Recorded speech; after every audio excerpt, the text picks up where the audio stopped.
She stood by the dresser folding clothes like it was just another Thursday afternoon. A soft hum came from her lips, barely audible, something tuneless and mechanical, like she just needed to fill the silence while she packed. Her suitcase lay open on the bed, half filled with her usual girl trip essentials, oversized sunglasses, denim she never wore around me, and a red blouse I hadn't seen in months. The one with the loose collar and that slight shimmer, like it was dipped in someone else's attention. She didn't see me at first. I stood at the doorway longer than I should have, watching her quietly. And when she finally looked up, she flinched just a little, as if caught in a moment she wasn't supposed to be in. I smiled. Not the way a man in love smiles. The way a man does when he's 5 steps ahead and finally gets to watch the pieces fall into place. "Before you leave," I said, stepping in, my voice smooth but sharp as a blade under velvet, "I've got a little gift for you." She froze with a pair of rolled-up socks in her hand. That moment right there was the first real silence between us in weeks. Not the cold, shoulder-turning silence she'd mastered. No. This one buzzed with electricity. Her face didn't show surprise, not completely. She wasn't used to being read. She'd always danced on the edge of deception, confident that I was too trusting, too slow, too dull to see the seams in her story unraveling. I walked over to the bedside table and opened the drawer. From it I pulled out a black envelope. Thick, expensive. One she hadn't seen me slip into the house 2 days ago. I held it out. "What's this?" she asked, her voice still playing its usual game, part innocence, part annoyance. "Open it." She hesitated. Took the envelope. Her fingers paused on the seal like they knew it would burn her. Inside, printed screenshots, time-stamped. A stack of them. Her text conversations. Not with Megan. Not with any woman. But with a name I recognized only because I'd seen it on a Venmo request once, months ago, when she said it was for a group dinner. "Are you serious?" she whispered, eyes locked on the papers, but not really reading. She was scanning for how bad it was. She didn't even ask where I got them. That told me more than anything. "I printed only the ones where you made promises," I said, stepping back a bit, watching her. "I figured those would be your favorites." Still, she didn't speak. Just slowly placed the envelope down on the bed like it might go off. "You packed a lot for 2 nights, I added. "Unless your friend Megan really likes seeing you in that red blouse." "Are you going through my stuff now?" she snapped, voice rising, as if her guilt had given her a shortcut to indignation. "You seriously printed my messages like some crazy." "Don't," I interrupted. "Don't twist this. Don't pretend this is about privacy. You gave that up the moment you started lying to my face. You've been rehearsing your stories like some third-rate actress. I've been waiting to see how deep you'd dig your own grave." She walked past me, slowly, like the air in the room had gotten heavier, her shoulder brushing mine without an apology. She went to the suitcase, zipped it up halfway, then paused. "This trip is still happening," she muttered. "You think I'm going to cancel my weekend just because you decided to play detective?" That was it. Right there. No denial. No remorse. Just that same cold, flippant dismissal that she'd gotten so good at. I used to think silence was the loudest form of cruelty in a relationship. I was wrong. It's indifference. Indifference is when someone looks at your breaking point and yawns. I nodded just once. "I hope your weekend's worth it," I said. "Because when you come back, this place won't be yours anymore." She rolled her eyes. And that's when I realized something I should have months ago. She'd stopped loving me long before she started cheating. The betrayal wasn't a mistake, it was just the first time I could prove what she'd already done in her heart. But this story's just starting. And she had no idea what I'd already put in motion. By the time she walked out that door, suitcase in tow, pretending like her lies were still holding water, my mind had shifted into something colder than I knew I had in me. The kind of cold that doesn't come from pain, but from clarity. I wasn't just watching a marriage end. I was watching her become a stranger right in front of me and realizing she might have always been one. The door clicked shut behind her and I didn't move for a long time. Just stood there in the living room staring at the empty hallway. Our hallway. The same one where we used to leave each other notes on the mirror. Where she once laughed so hard she spilled wine on the rug and cried about it like it was sacred. The same hallway she now walked down without a second glance, dragging her betrayal behind her like luggage. But I wasn't going to sit around waiting for the next lie. I had something better in mind. Earlier that day, I'd driven across town to see someone I hadn't spoken to in over a year, Travis. My cousin. We'd grown up together like brothers, but ever since the wedding, he kept his distance. Back then, I didn't understand why. He was polite to her, but cool. Like he saw something I was too blind to notice. He didn't ask why I was there. He just looked at me, really looked, and said, "So you finally figured it out?" That hit harder than I wanted to admit. "Yeah," I said. "I need a favor." He poured me a drink without asking what kind. "How deep are you in?" "Deep enough," I replied. "But not too deep to climb out." And that was the beginning of a plan I hadn't even fully formed yet. I didn't want revenge, not in the fire and brimstone kind of way. I didn't want her car keyed or her reputation burned to ash. I wanted something cleaner. Something more final. I wanted freedom. So I started that night. First, I changed the password on our shared bank account. Transferred my paycheck into a new one she didn't know about. I took pictures of everything, every receipt, every suspicious charge, every booking under fake names that traced back to her. I logged it all.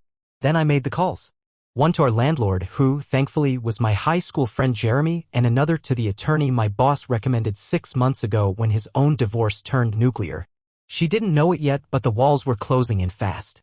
Around midnight, I got a text from her. No words. Just a picture. Her, smiling at dinner. Candles in the background. A drink in hand. Someone's arm resting on her shoulder, cropped just enough to leave room for imagination, but not too much. She wanted me to see. She wanted to hurt me. That was her move. Not to explain, not to apologize, but to remind me that she was still in control. I didn't reply. Instead, I opened the drawer in the hallway closet. The one where we kept old letters, cards, mementos. I pulled out the anniversary card she gave me last year. Handwritten. Filled with empty promises about forever, loyalty, and no secrets. I burned it in the sink. Watched the paper curl and blacken into nothing. Then I went to bed. Alone. But not broken. Not anymore. Morning hit like a train. Not because I was hungover or tired, I barely slept, but my body didn't feel it. I was running on something else now. A strange, steady energy that came from knowing I'd finally stopped pretending. I got up, showered, dressed like it was a normal day. But nothing about it was normal. I wasn't going to work. I had something else lined up. I grabbed the folder I'd been building, the one that had grown fat with screenshots, statements, timelines, printouts of photos she probably thought had disappeared into the void of delete for me. At 10:15 a.m. sharp, I walked into the office of Victoria Lang, divorce attorney, known in our county for being calm, lethal, and not afraid to go for the jugular when the gloves came off. Her receptionist gave me a small nod like she already knew what kind of meeting this was. Maybe they could smell betrayal on a person like smoke after a fire. Victoria didn't waste time. She flipped through the folder like she'd seen this story 100 times but treated every page like it mattered. "Are you looking to fight?" she asked, glancing up. "No," I said. "I'm looking to win." Quietly. She smiled, not kindly. The kind of smile that means business. By noon, I had a list of next steps. A separation agreement in progress. Documentation of financial shifts. Custody plans, well, not for kids because thankfully we didn't have any. Just the dog. I'd had scouts since before we met, but she always claimed him like he was hers. He'd slept on her side of the bed every night, even long after the warmth had gone cold. She could have her red blouse. She wasn't getting scout. I was back home by early afternoon, just in time to intercept the delivery I'd scheduled. A small team came to box up all her things. Not everything, just the things that were hers and only hers. I'd walked through the apartment earlier, sticky notes in hand, tagging items, keep, remove, burn, and hell. That last category was just for me. They worked fast. Clothes, shoes, books she never read but bought to look smart, kitchen stuff she claimed was artisan but probably came from Amazon. And the suitcase she'd left behind last weekend. She hadn't even noticed. Inside, I found something that stopped me. A folded note. Addressed to S. No signature, no details, just 2 sentences. "Next weekend can't come soon enough. You make me feel seen again. Not loved. Not excited. Seen." That word stuck with me more than I expected. Had I not seen her? Had she been invisible beside me all these years? Or did she just crave an audience that didn't know the real her yet, didn't know her moods, her manipulations, her rotating excuses? I placed the note on top of her things before sealing the final box. Let her explain that one to herself later. And then came the part one didn't plan for. She came back early. The door opened around 6 p.m., way too early for a weekend away. I was sitting on the couch, a beer in hand, watching a game I didn't care about. I didn't even look up when she entered. I just waited. She walked into the living room, stopped short. Saw the boxes. The cleared shelves. The envelope on the coffee table. "What is this?" she asked, already defensive. "You said this weekend was about space," I replied calmly. "I gave you some." "You went through my stuff?" "No. I gave you back your life." "Thought that's what you wanted." She dropped her purse on the floor, arms crossed. "You're being dramatic." "No, I'm being efficient." And then, without warning, her tone shifted. The wall cracked just slightly. "Jake, are you seriously going to blow up our marriage over one mistake?" Ah, there it was. Not denial this time. Just rebranding. One mistake. Like it was a parking ticket. "You didn't make one mistake," I said. "You made 1,000 small choices, one after another, until you didn't even flinch lying to my face." Her jaw tightened. "You're doing this because your ego's bruised," she snapped. "That's all this is." I stood up slow. walked to the hallway, then turned back to her. No. I'm doing this because I finally see you. And trust me, once you see someone clearly, you can't unsee it. She didn't cry. She didn't scream. She just stood there, jaw locked, eyes narrow. And in that silence I saw it, she still thought she'd win. She thought I'd cave. That I'd flinch first. She was wrong. I didn't sleep that night. Not because I couldn't, but because I didn't want to. I wanted to remember every second. Every breath in that house, now different. It had finally started to feel like mine again. Not a stage she performed on. Not a mirror she needed to see herself reflected in. Just mine. By morning, she was gone again. Took her boxes, her excuses, and a bottle of wine from the fridge. Left behind her key, taped to the fridge with a note that said, if this is what you really want, fine. But don't expect me to pretend like I was the only one who messed up. Even in leaving, she needed to stain the truth. She had to claw at the idea that her actions were a reaction to something I did. As if betrayal needed balance to make it feel justified. I poured her wine down the sink. All of it. Then I made my next move. I called her mother. Now before you think that was petty, let me explain. Her mother, let's call her Linda, was sharp, cold, and never liked me much. She once told me I was too stable, like I lacked the drama her daughter thrived on. But I called her for one reason only, to preempt the lies. I told her, in calm, precise language, what her daughter had done. I didn't raise my voice. I didn't make accusations. I listed facts, dates, times, evidence, and then I ended with this. I'm not looking for sympathy. I just want you to know the truth before she spins you a version where I'm the villain. There was a pause on the line. Then, in the first honest moment I'd ever had with that woman, she said, she always ruins things that are good to her. I didn't reply. Just let that sentence hang there, cold and honest.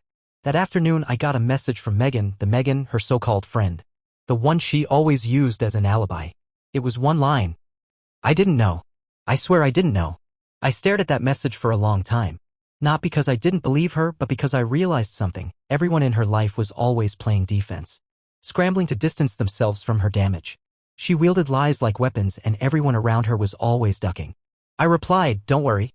I'm not coming for anyone. Just cleaning house. And then came the call. Not from her. From him. The guy. The man on the other end of those texts. His number wasn't saved in my phone, but I recognized it from the screenshots. I almost didn't answer. But I wanted to hear his voice. I wanted to know what kind of man knowingly builds a relationship on a rotting foundation. Jake? He asked. His voice was nervous, light, almost rehearsed. Hey, I'm not trying to start anything, man.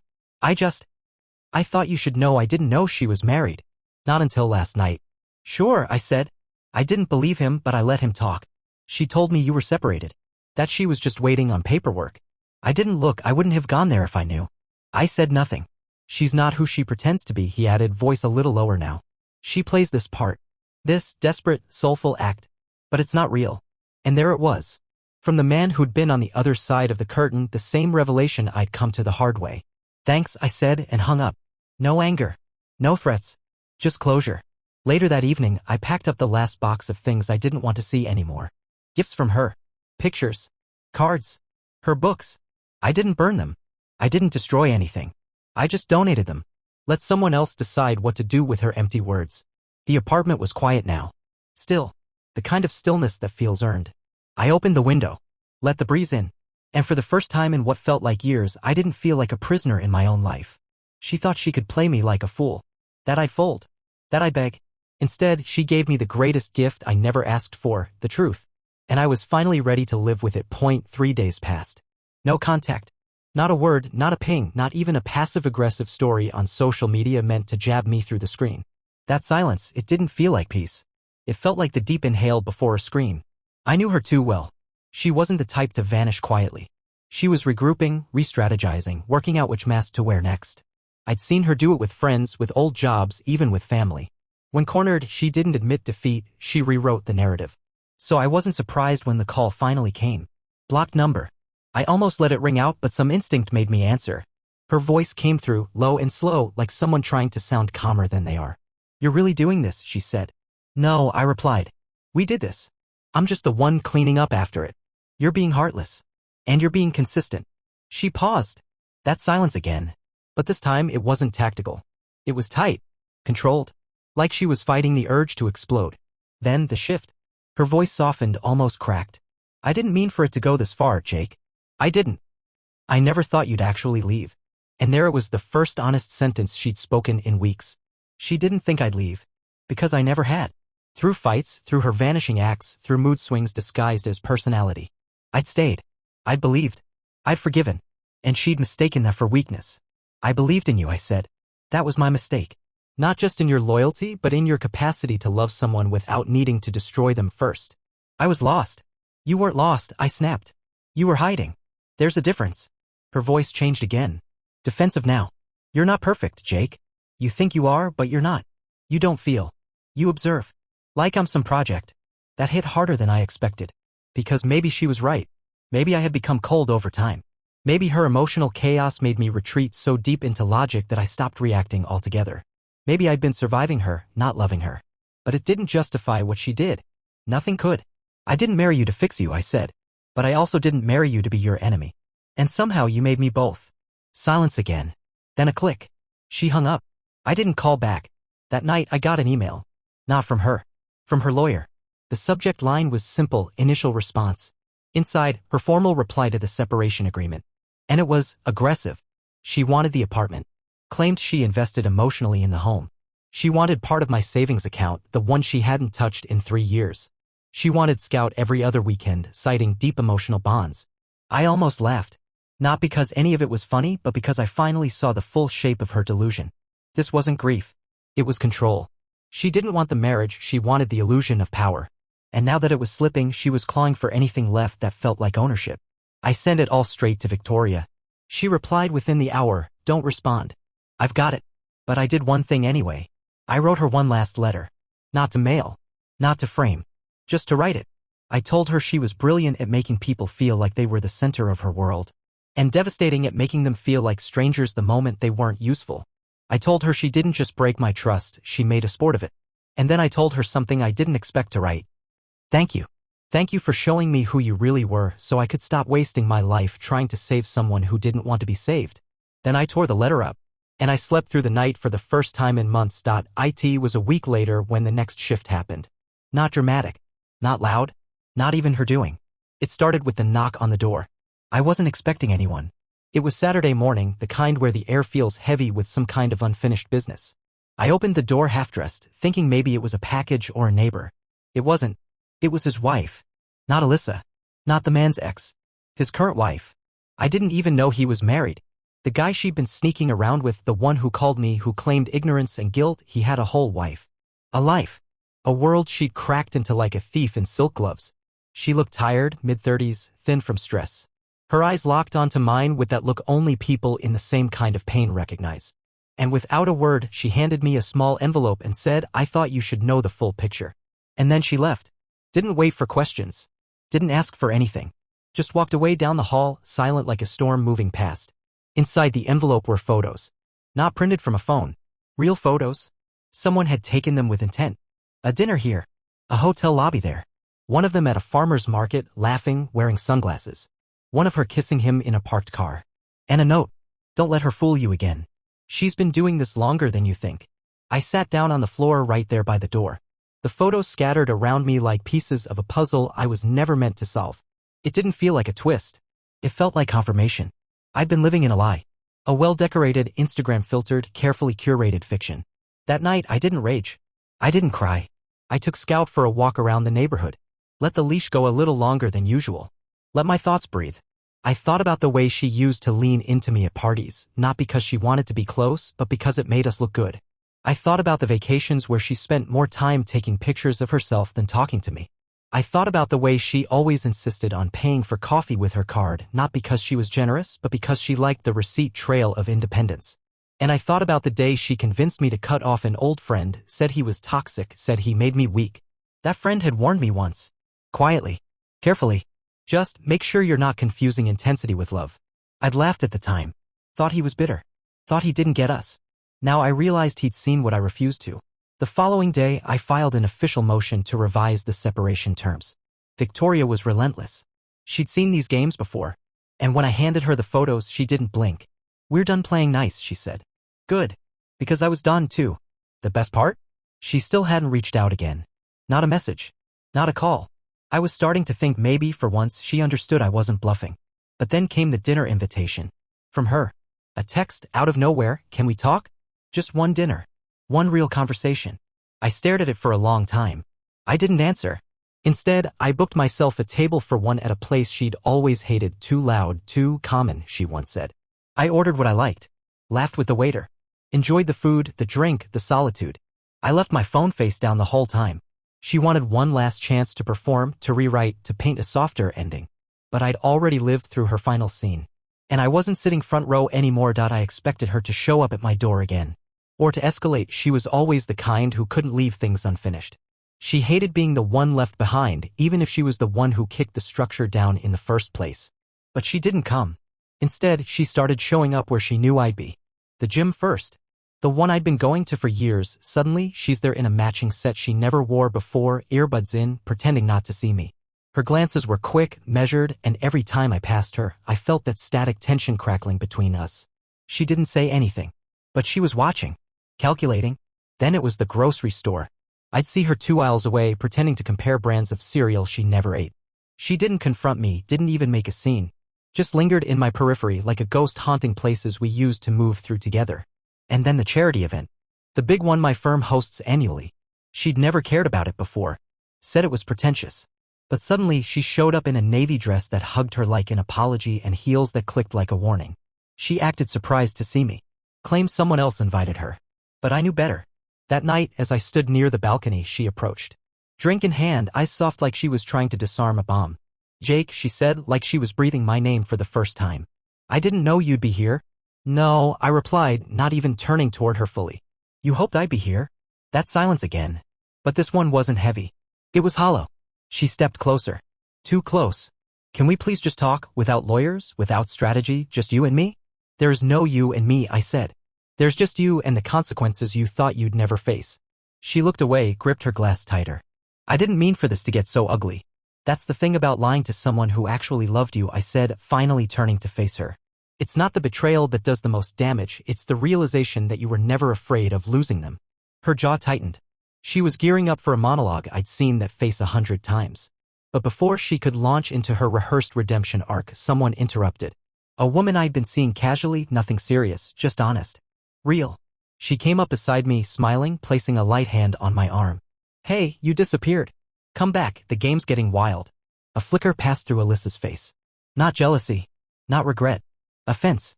As if I'd dared to move on before she gave permission. And in that moment, I saw it clear as daylight. She didn't want me back. She just didn't want me free. I nodded to the woman, then turned back to Alyssa one last time. You wanted one conversation? That was it. We're done. She didn't follow. She didn't call out. She just stood there, drink in hand, watching me walk away. I didn't look back. Later that night, I found her name tagged in someone else's photo. A new group. New people. The caption was vague but familiar. New chapter, better energy, no more drama. She was already rebuilding the facade. It didn't hurt. It didn't sting. It confirmed everything. She wasn't a person trying to be better. She was just trying to be new. Again. But I wasn't looking at her anymore. I was looking ahead. And for the first time in years, the view was clear. The next morning came with quiet sunlight and no notifications. My phone, once a battleground of long messages, missed calls, and emotional grenades, was finally still. There was no storm coming. No warning signs. Just the calm that follows after something breaks and stays broken. But that peace? It was temporary. Around noon, I got a message from her sister. A long one. We hadn't talked much over the years. Her sister was sharp, sarcastic, the kind of woman who kept her circle small and her tolerance for nonsense even smaller. She never liked me much in the beginning. Thought I was too patient, too soft for someone like Alyssa. But now her tone had changed. She'd just spoken with Alyssa. Apparently, her version of events was unraveling fast. She had told their entire family that I had shut down emotionally, that I had driven her into the arms of someone else by being distant, cold, and obsessively routine. That I made her feel invisible. But the sister had doubts. And when she found out about the photos, the texts, the lawyer's response, she pieced it all together. She's rewriting history, the message read, and some people are buying it. But I'm not. I just thought you should know what she's saying. I didn't reply right away. Instead, I opened the file on my laptop titled after, the one where I'd been collecting everything, documents, legal papers, a running journal of the last few weeks. I added this new twist. Not because I needed more evidence, but because the story was still unfolding. And I didn't want to forget any part of it. Not even this. An hour later, the email came in. From her. Subject, please. Just read. I clicked. Of course I clicked. I wasn't stone. I wasn't healed. I was still human, and curiosity always trails behind betrayal like a shadow. The email wasn't long, but it was loaded. She said she missed me, not the relationship, but me. Said she still walked around the apartment we used to live in and found herself waiting for my keys to jingle at the door. Said she'd been talking to a therapist, trying to understand her patterns. That she knew she'd messed everything up. That she was sick over what she did. And she ended it with a sentence that felt like it was written in a different language. Would you ever consider sitting down with me, just once, to talk as people, not enemies? I closed the laptop, went outside, and just stood in the sunlight. I didn't feel anger. Not anymore. I didn't even feel satisfaction. What I felt was stranger than both indifference. I wasn't burning with rage. I wasn't aching for closure. I was just done. There's a point after betrayal where you stop wishing they'll feel sorry and start hoping you never feel anything about them again. That was me now. I didn't need her remorse. I didn't want her sadness. I wanted silence. Later that evening I replied. Just one line. There's nothing left to fix. Take care of yourself. I didn't send it to hurt her. I sent it to release me. And with that I blocked her. Not out of spite, but because I no longer needed the door to be open. I was out and she could stay in the echo chamber she'd built. The past doesn't stop calling when you block someone, but it does start whispering instead of shouting. And I'd already learned how to stop listening. A few days passed like pages turning in a book I no longer felt part of. My world had shifted. Not suddenly, not violently, but in slow, undeniable increments, like a tide that doesn't roar in but still manages to drown everything you thought was permanent. I started doing small things. Quiet things. Things I hadn't done in years because my life with her was always on edge, always urgent, always curated for maximum attention. I cooked meals just for me. Real ones. Not takeout or something rushed between arguments or silence. I rearranged the furniture. Bought a new lamp. Tossed the throw pillows she insisted we needed that no one ever used. I played the music I liked, not the playlists she constructed for aesthetic moods. The apartment, once a museum of compromise, started breathing again. And then something unexpected happened. Her father called. He had never been close to me. Stern man. Worked in logistics or finance, something forgettable but authoritative. He never smiled much. At our wedding, he gave a speech that felt more like a performance review. I answered the call with zero expectations. I'm not calling to talk you out of anything, he said. I know what she's done. I know what she does. I just wanted you to hear this from someone who's lived with it longer than you. I didn't say a word. Just listened. She's been like this since she was a teenager. Always needed to test people. See how far she could push before they snapped or broke or walked away. Most people broke. You didn't. His voice didn't tremble. It didn't soften. It was matter of fact, like this was a conclusion he had come to long before I ever entered the picture. I'm not asking you to forgive her. Just don't hate her forever. It won't serve you. We talked for 15 minutes. Not about reconciliation. Not about love. Just history. Patterns. The warning signs I missed that others saw from a mile away. When we hung up, I sat with that conversation like it was a final chapter someone else had written. He wasn't defending her. He was releasing me. It was strange. Sometimes the people who fail to protect you still offer clarity. And that's what he gave me, clarity I wish I'd had years ago. The next day, I received a package. No name on it, just a return address I didn't recognize. Inside was a small wooden box. Handmade. Rough edges. And inside it every letter I'd ever written to her. From the beginning of our relationship to the birthday notes she said she kept somewhere special. She'd returned them. Not one was torn. Not one scribbled over. Just returned. No note inside. No explanation. Just my own words staring back at me like ghosts from a house I'd already left. I read one. Just one. It was a letter from our first year together. I'd written it on a napkin at a diner, folded it like a schoolboy crush, and tucked it in her book when she wasn't looking. You make me feel seen, it said. You make the silence easier to live with. I placed the letter back in the box, closed it, and slid it into the back of the closet, not to keep it alive, but to bury it properly. Not all endings come with fire. Some come with echoes. And I was learning how to let the echo fade. The final thread unraveled on a Tuesday, 2 months to the day since I'd found that shoebox in the closet and watched my world tilt on its axis. It came not with a confrontation or some last-minute twist, but with a phone call I didn't expect to answer and didn't regret once I did. It was Megan. The real Megan this time. Not the ghost alibi Alyssa had used like a human smokescreen, but the actual person. Her voice was cautious but not unsure. I heard about everything, she said after a pause. Not from her. She won't talk about it. She just says you blew everything out of proportion. That made me laugh. Not bitterly. Not cruelly. Just genuinely. Like hearing a phrase you once feared lose all its power. She really said that? I asked. She did, Megan replied. But listen, I'm not calling to gossip. I'm calling because I think you deserve to know something. And then she told me the part of the story I hadn't even known was being written. Alyssa had done this before. Not just once. Not twice. Multiple times. Megan knew of at least 3. Different men. Different years. Same patterns. Always framed in a way that made her look like the victim of emotional negligence. Like she was driven to betrayal instead of choosing it. She keeps herself surrounded by people who don't question her, Megan said. I guess I used to be one of them. But watching this all unravel, it shook me. You didn't deserve this. I thanked her. Not out of obligation, but because I meant it. Truth, even late, is still a gift. After the call, I sat alone in the kitchen, sunlight filtering through the blinds, dancing over the table where she once accused me of being emotionally unavailable because I didn't react the way she expected. I thought about all the versions of myself I tried to become to keep her interested. And I realized something that struck deep, clean, and final. I never lost her. Because I never had her. What I had was a version of her she built for me until it stopped being useful. I fell in love with her mask, and when it slipped, I mistook the real face for a stranger. So I stood up, took out my phone, went to the photos, and deleted them all. Every picture of her. Every video. Every screenshot of messages I no longer needed to prove anything. I erased the evidence, not to forget, but because the trial was over, the verdict passed, and the sentence already served. Then I went to the closet, took out the wooden box of letters, walked them outside, and dropped them in the donation bin at the community center. Let someone else write over them. Let them become someone else's kindling. When I got home, I opened a new document on my laptop. I titled it simply, After.